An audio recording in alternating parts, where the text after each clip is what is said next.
आज Doubtnut app download करें। Doubtnut पर अपने सभी गणित, रसायन विज्ञान, भौतिक विज्ञान और जीव विज्ञान के डाउट्स का करो सफाया। बस प्रश्न की फोटो खींचो, एक ही प्रश्न को क्रॉप करो और तुरंत वीडियो सोल्यूशन पाओ।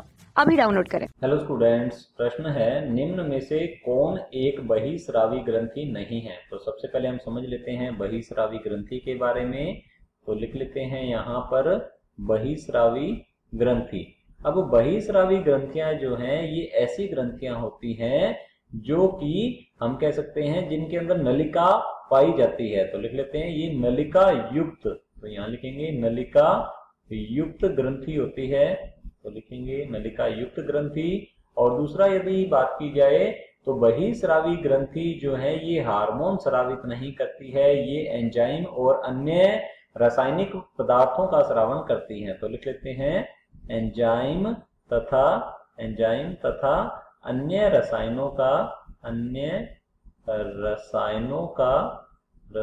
का स्रावन इनके द्वारा किया जाता है, ये हार्मोन स्रावित नहीं करती हैं। और यदि तीसरी बात की जाए तो बहिस्रावी ग्रंथियों का जो स्रावन है वह किसी न किसी तरीके से शरीर के बाहर जो है यह उत्सर्जित हो जाता है। तो हम यहाँ लिख सकते हैं इन ग्रंथियों का स्राव। तो लिखेंगे इन ग्रंथियों का स्राव जो है, तो यहाँ लिखते हैं स्राव, ये किसी न किसी प्रकार से शरीर के बाहर उत्सर्जित होता है। तो लिख लेते हैं शरीर के बाहर उत्सर्जित होता है अर्थात शरीर के बाहर मोचित हो जाता है। तो चलिए देखते हैं ऑप्शंस की ओर। ऑप्शन ए दिया गया है यकृत। अब यकृत की बात की जाए तो यह बहिस्रावी ग्रंथि होती है। तो लिख लेते हैं बहिस्रावी ग्रंथि है यह। यकृत जो है यह पित्त रस का निर्माण करता है और पित्त रस जो है यह हम कह सकते हैं कि मल के द्वारा इसका बाहर की ओर स्रावन होता है, इसके अवयवों का बाहर की ओर स्रावन होता है। तो ये बहिस्रावी ग्रंथि है। तो ये हमारा ऑप्शन जो है गलत होगा। ऑप्शन बी दिया गया है लार ग्रंथियां।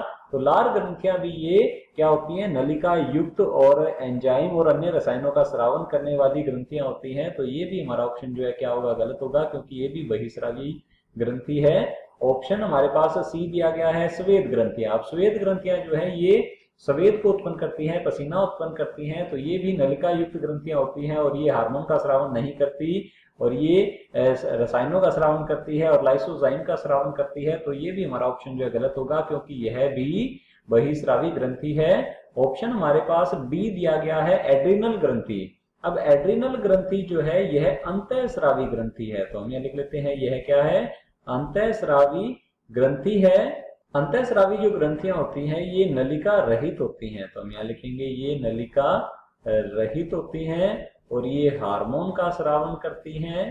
तो लिख लेते हैं हार्मोन स्रावन करती हैं और इनका जो स्रावन है सीधा रक्त में मोचित किया जाता है। तो इनका जो स्रावन है यह रक्त में, तो यहाँ लिख लेते हैं रक्त में मोचित होता है। तो लिखेंगे मोचित होता है। तो ये होती हैं अंतःस्रावी ग्रंथियां। तो हमसे प्रश्न में पूछा गया है निम्न में से कौन एक बहिस्रावी ग्रंथि नहीं है। तो हमारा ऑप्शन डी जो है बिल्कुल सही उत्तर है। एड्रिनल ग्रंथि अंतःस्रावी ग्रंथि है, यह बहिस्रावी ग्रंथि नहीं है। तो हमारा ऑप्शन डी बिल्कुल सही उत्तर है।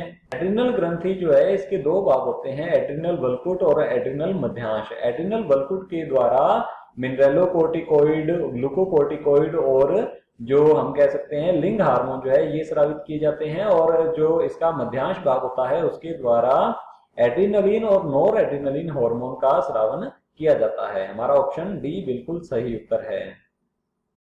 कक्षा 6 से 12वीं से लेकर नीट, IIT, JEE वो एडवांस के लेवल तक 1 करोड़ से ज्यादा छात्रों का भरोसा। आज ही डाउनलोड करें डाउटनेट ऐप या व्हाट्सएप करें अपने सारे डाउट्स 8400 400 400 पर।